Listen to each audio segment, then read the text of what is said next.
The Trump administration on Wednesday eased rules for handling toxic coal ash from more than 400 U.S. coal-fired power plants after utilities pushed back against regulations adopted under former President Barack Obama.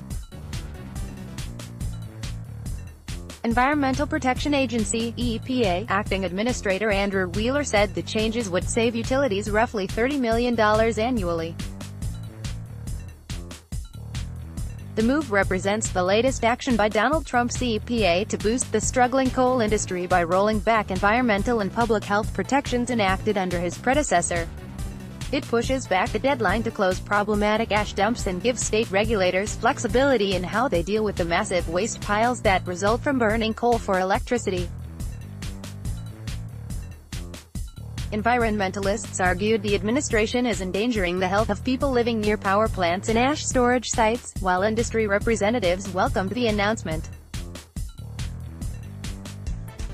U.S. coal plants produce about 100 metric tons annually of ash and other waste, much of which ends up in unlined disposal ponds prone to leak.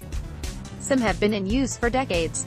Data released by utilities in March under an EPA mandate showed widespread evidence of groundwater contamination at coal plants. Heightened levels of pollutants, including arsenic and radium in some cases, were documented at plants in numerous states, from Virginia to Alaska. EPA documents show most savings for utilities from the new rules will come from extending by 18 months the deadline to close ash dumps that don't meet water protection standards. The new deadline is the 31st of October 2020. The utility industry said the changes give regulatory certainty for ash dump operators. That's in part because it aligns the closure requirements with upcoming guidelines limiting the levels of toxic metals in wastewater discharged from power plants. The changes also give state regulators the power to suspend monitoring requirements for dumps that don't meet water quality standards. It's not like EPA has granted us free pass here. It just gives us additional time to operate those facilities and better sync them up with the upcoming wastewater guidelines, said James Rower, executive director of the Utility Solid Waste Advisory Group, an industry organization that had pushed for the changes. The original, Obama-era rule, adopted in 2015, came in response to a massive 2008 coal ash spill in Kingston, Tennessee.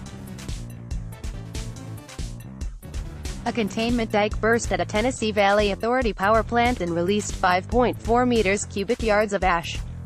The accident dumped waste into two nearby rivers, destroyed homes and brought national attention to the issue.